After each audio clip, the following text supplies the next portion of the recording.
गया जानकारी का सायरन।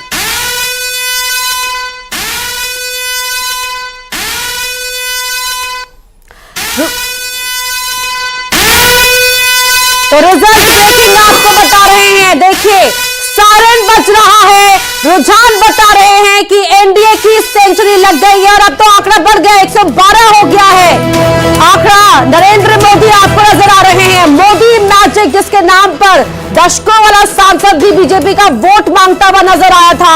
और देखिए यहां रुझान बता रहे हैं कि मोदी मैजिक बना हुआ है, 114 पर एनडीए, 39 पर इंडिया गठबंधन। कह रहे थे कि देखिए 4 तारीख का इंतजार कीजिए, इंतजार सभी को था और अभी ये रुझान बता रहे हैं, तस्वीर पूरी तरह साफ जल्दी हो जाएगी और ये पहले रुझान से लेकर आखिरी नतीजे तक। मध्य प्रदेश की स्थितियां भी जान लीजिए। 29 में से 7 सीटों पर इस वक्त बीजेपी आगे नजर आती है। कांग्रेस का खाता, रुझानों के लिहाज से बात कर ली जाए, कांग्रेस का खाता अभी नहीं खुला है। बीजेपी लेकिन 7 पर आगे चल रही है। छत्तीसगढ़ की भी हम लगातार बात कर रहे हैं। छत्तीसगढ़ में कुछ सेकंड, दरअसल हमें सेकंड्स के हिसाब से बात करनी पड़ती है। न्यूज 18 नेटवर्क यानी इलेक्शन यानी न्यूज 18 नेटवर्क, यही वजह मैं सेकंड्स के हिसाब से आपको बता रहा हूं। छत्तीसगढ़ में कुछ देर पहले की स्थितियों की बात कर ली जाए तो 3 पर बीजेपी आगे चल रही थी, 1 पर कांग्रेस आगे चल रही थी और मध्य प्रदेश की स्थितियां भी आप लगातार देख रहे हैं। लीजिए, बीजेपी 2 पर आगे चल रही है, कांग्रेस 1 पर आगे चल रही है। 3 सीटों का रुझान, 11 में से 3 सीटों का।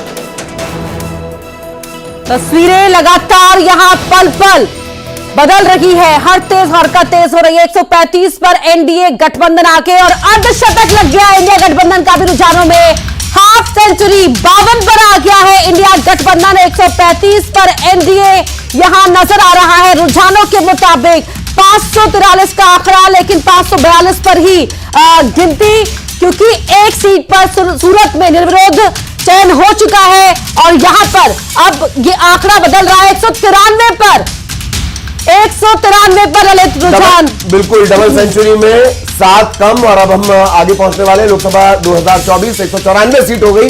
194 सीटों पर इस वक्त हम आपको बता रहे हैं एनडीए 136, अन्य के खाते में 7, इंडिया के खाते में 72। तो खरगोन और विदिशा में बीजेपी आगे है। देखिए रतलाम और सीधी में बीजेपी आगे है। तो रतलाम से उम्मीदों को झटका लग सकता है। मंदसौर में बीजेपी आगे चल रही है। छत्तीसगढ़ की बात कर ली जाए, छत्तीसगढ़ की भी एक सीट का जो ब्रेकिंग है वो आपके सामने आएगी। अभी खरगोन विदिशा में बीजेपी आगे चल रही है।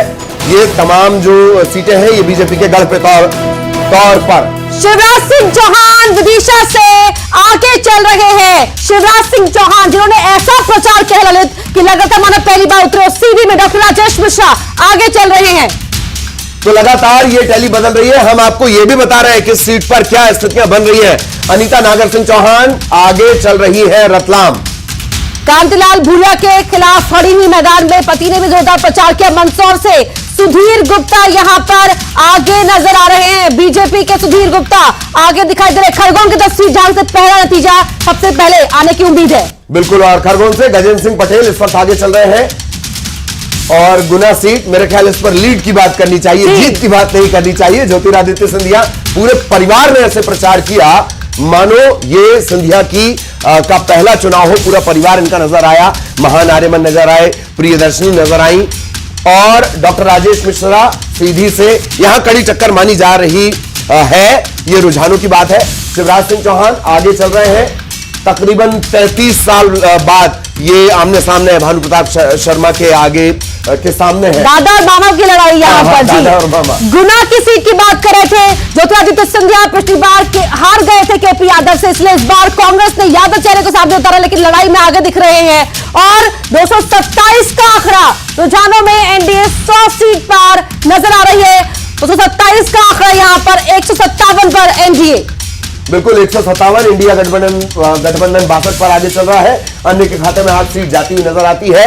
और अब तक जो आपकी स्क्रीन पर है 227 का रुझान हम बता चुके हैं। 542 सीटों पर काउंटिंग चल रही है। एक सीट को इस वक्त हटा दिया हमने। और मध्य प्रदेश का ये बड़ा अपडेट, खरगोन और विदिशा में आगे, रतलाम और सीधी में भी बीजेपी आगे। रतलाम में जहां कहा जाता है कांतिलाल भूरिया ने अच्छी लड़ाई लड़ी है, लेकिन रुझानों में फिलहाल यहां पर छत्तीसगढ़ में कांग्रेस एक सीट पर आगे। बिल्कुल, और ये देखना दिलचस्प होगा कि वो कौन सी सीट है, जिसके बारे में थोड़ी देर बाद हम आपको अपडेट कर देंगे। खरगोन और विदिशा में बीजेपी आगे चल रही है। विदिशा जबरागढ़ जिसको कहते हैं बीजेपी के लिए रहा है। गुना में ज्योतिरादित्य सिंधिया आगे चल रहे हैं, पूरा परिवार उनका कैंपेनिंग में नजर आया। छत्तीसगढ़ में कांग्रेस एक सीट पर आगे चल रही है।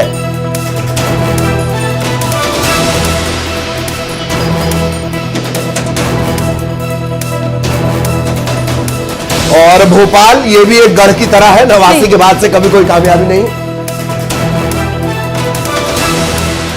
भोपाल जो बीजेपी का गढ़ है और यहां से आलोक शर्मा को चुनावी मैदान में उतारा गया और भोपाल में फिलहाल आलोक शर्मा आगे दिखाई दे रहे हैं। बिल्कुल, और ज्योतिरादित्य सिंधिया गुना में आगे चल रहे हैं, आलोक शर्मा आगे चल रहे हैं। अनीता नागर सिंह चौहान और अनीता नागर सिंह चौहान के साथ साथ उनके पति ने भी जबरदस्त कैंपेनिंग की, वो इस वक्त आगे चल रही हैं। भूपेश बघेल राजनांदगांव से यहां पर कका लेकिन ये थोड़ा सा चौंकाता है कि कका इस वक्त आगे चल रहे हैं। राजनांदगांव पारंपरिक तौर पर बीजेपी की सीट रही है, आगे चल रहे हैं इस वक्त भूपेश बघेल। कल ही लंबा चौड़ा ट्वीट किया है, न सिर्फ ट्वीट किया है बल्कि पूरे आंकड़े भी दिखाए हैं, मशीनों के नंबर भी दिए। लेकिन ठीक है, लोकतंत्र है, उनकी आपत्ति भी दर्ज की जानी और चाहिए। बड़ी बात यह कि चुनाव लड़ना नहीं चाहते थे, फिर कहा कि पार्टी हाईकमान का फैसला है तो जो पार्टी कहेगी करूंगा। राजनांदगांव से यहां पर चुनावी मैदान में उतरे और आंतरिक कलह का सामना भी भूपेश बघेल ने किया ज्यादातर जगहों पर। और राजनांदगांव हमने आपको कहा था, अब मुझे ये बताना तस्वीर अपने आप में काफी है, ये तस्वीर अपने आप में काफी है। इसके बाद थोड़ी देर शांत हो जाना चाहिए।